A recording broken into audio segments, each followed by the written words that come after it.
Okay, so today interviewing Mr. Ronald Leppan, and he's going to give us more insight as to what employers actually expect from graduates leaving NMU, the university, and seeking jobs and and trying to advance their career.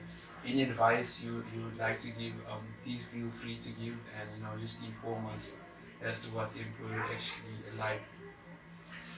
I think in this field, one of the biggest things is probably what we teach you now is not going to be or mean much in the future. In a couple of years' time, it's going to be outdated technology.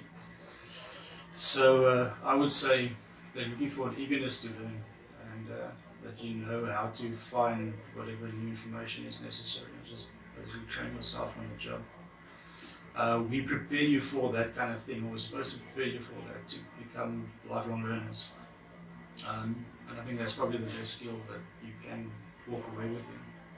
Yes. Also, how can they say remain current with new technologies and not become complacent in the IT field? Because you know that IT is just constantly changing. It's constantly changing. Yes. Yeah, exactly. So I was asking, how can they stay current? How can they stay current? If you remember last semester when we started with the project, yes, for Sun 3000. If you go to those kinds of websites, your Class Central, Udemy, Coursera, all those things, they fairly up to date. And then also the forums. I mean, don't forget to, if there's a specific product or technology that just comes out, go to the actual supplier of that product's website and go and troll the forums and read up on problems that other people have found, what their solutions were, and that sort of thing. Okay, also I'd like to ask, in terms of students that don't really find jobs, out there, there's also, I'm going to say, in the module we have incorporated aspect whereby we can actually look at what business actually need and make proposals and how we can actually be of benefit to the business and actually help them boost revenue and such. So I would like to ask more as to how can we branch off and go start a venture that deals with this and looking at how we can improve our business processes. What advice would you give as to that, like starting on business?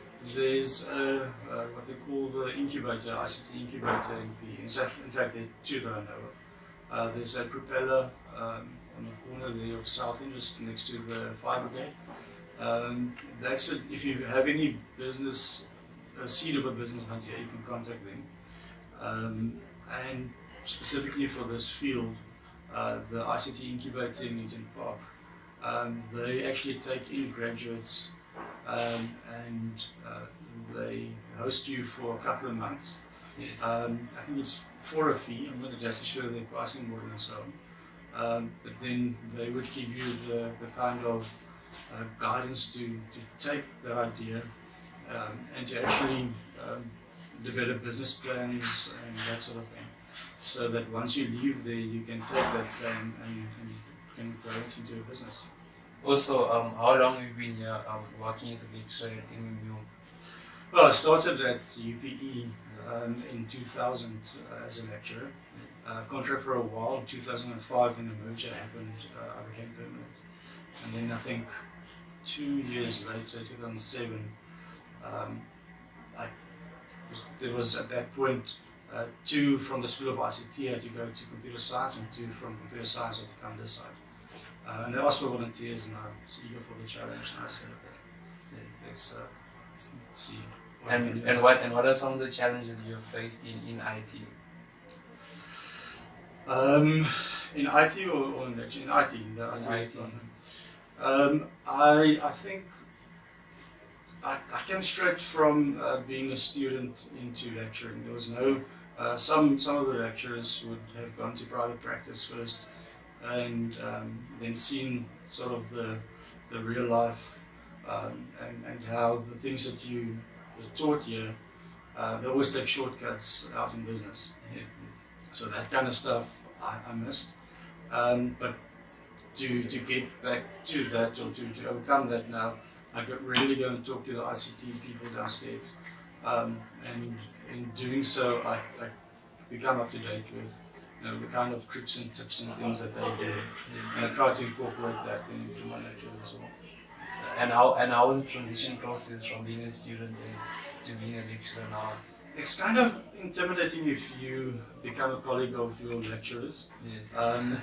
That's one of the things that I actually enjoyed moving across from the other side to this campus. Because now suddenly it's not your lecturers anymore that you're working with, it's So colleagues. yeah. Yeah. I'd like to thank you for your time, sir, and it's all I have to ask. And because the reason why we actually initiated this project was to introduce students into concepts that they can actually start developing. I'm gonna say in the background processes now, and start they can get familiar with as to how they can prepare themselves when they actually get to the working environment. Because we find that there's many graduates that don't know what to expect when they go into the working environment, and how they can keep current, because you'll find that in these days that your employer will actually retrench you if you're not current with the knowledge and new technologies coming up, because it's constantly changing, and if you're not there to support the business and so forth, there's nothing that the business, you're not really used to the business, and I'd just like to thank you for your time. Now, your third years, are you going on to BTEC next year? Are you still going to stick around?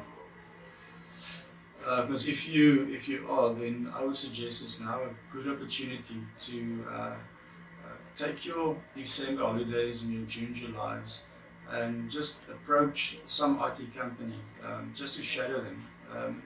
You don't need to get paid for it. You're going to get a ton of experience just seeing what they do, and then if you do come back for BTEC, on top of your normal workload, I would suggest if you found something from a company that you shadowed, delve deeper into it. You only have a year and a half left of your formal education, and you've got free internet. You might not think you've got a lot of time, but trust me, you do.